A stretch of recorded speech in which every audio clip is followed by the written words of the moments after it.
आदिवासी वनहक्क कायद्याची तातडीने अंमलबजावणी करावी, आदिवासी बांधवांवरील अन्यायकारक कारवाया थांबवाव्यात या मागणीसाठी सत्यशोधक शेतकरी सभा, सत्यशोधक ग्रामीण कष्टकरी सभेच्या वतीने नवापूर तहसील कार्यालयावर भव्य मोर्चा काढण्यात आला। सकाळी 11 वाजता देवलफळी भागातून मोर्चाची सुरुवात होऊन नवापूर शहरातील डॉक्टर बाबासाहेब आंबेडकर पुतळा येथे पुष्पहार अर्पण करण्यात आला।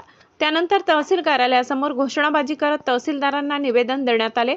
निवेदनात वनहक्क दाव्यांची पुनर्पाहणी करून पात्रांना सातबारा उतारे द्यावेत, वन विभागाच्या अपूर्ण अहवालांवर दावे फेटाळू नयेत, पेसा कायद्याची काटेकोर अंमलबजावणी करावी, खासगी कंपन्यांकडील बेकायदेशीर उत्खनन थांबवावे अशी मागणी करण्यात आली। तसेच महाराष्ट्र इंडस्ट्रियल डेव्हलपमेंट कॉर्पोरेशन नवापुरात स्थानिक युवकांना प्राधान्याने रोजगार द्यावा, प्रलंबित वनपट्टे मंजूर करावेत, रस्ते दुरुस्ती व नुकसानग्रस्त शेतकऱ्यांना नुकसान भरपाई द्यावी अशी मागणी करण्यात आली।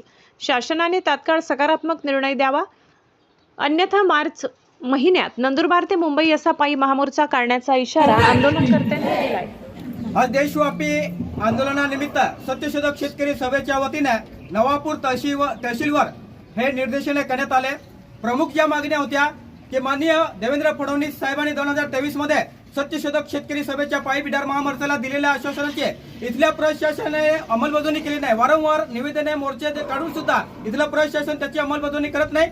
त्यासाठी हा इशारा मोर्चा होता। त्याच्यानंतर कोटडा आणि नांदवण परिसरात जी गायरान जमिनी आहे ती गायरान जमिनी परस्पर कलेक्टर मॅडमने एमआयडीसीच्या नावावर केलेली आहे, ती जमीन परत आदिवासींच्या ग्रामपंचायतच्या नावावर करण्यात यावी ही दुसरी मागणी होती। त्याच्यानंतर तिसरी जी मागणी होती की कामोद, खोकचा, भोरपाडा, दापूर परिसरामध्ये माननीय देवेंद्र फडणवीस साहेबांनी जे जल जंगल जमीन मेघा इंजिनियरला विकलेली आहे, करार केलेला आहे, ते ताबडतोब रद्द करण्यात यावे। कारण की आम्ही पिढ्यानपिढ्या तिथं वन जमीन कसतोय, आम्हाला वनपट्टा मिळालेला आहे, तिथे शेतकरी आहेत। या जमिनी व्यतिरिक्त आमच्या उपजीविकेचं दुसरं साधन नाही, त्यामुळे हा करार ताबडतोब रद्द करण्यात यावा।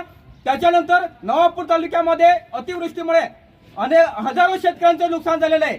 या नवापूर तालुक्यामध्ये गेल्या 5 वर्षामध्ये एकाही आदिवासी शेतकऱ्याला नुकसान भरपाई मिळालेली नाही, त्यामुळे अतिवृष्टी नुकसान भरपाई शेतकऱ्यांना देण्यात यावी। त्याच्यानंतर जे कामगारांबद्दलचे कायदे तयार केलेले ते कायदे ताबडतोब रद्द करण्यात यावे, पैसा भरती करण्यात यावी, अशा अनेक मागण्या घेऊन आज आम्ही तहसीलदारावर मोर्चा काढलेला होता, परंतु तहसीलदार साहेब इथं आलेले नाही। आम्ही निषेध करतो की अगोदर सूचना देऊन सुद्धा प्रशासन इतकं ढिम आहे की आदिवासींचे प्रश्न ऐकण्यासाठी कोणीही तयार नाही। जर या प्रश्नावर तात्काळ निर्णय घेतला नाही, मार्च महिन्यामध्ये हजारोच्या संख्येने सत्यशोधक शेतकरी सभा पुन्हा पायी बिडार महामोर्चा हा नवापूर ते मुंबई काढण्यात येईल। हा मोर्चा काढण्याची इच्छा नसेल, शेतकऱ्यांचे प्रश्न सोडवायचे असेल तरी आम्ही जे मागणी केलेल्या त्या प्रश्नांची सोडवणूक करण्यात यावी हा इशारा देण्यासाठी आज आम्ही इथं शेतकरी जमलेला आहोत।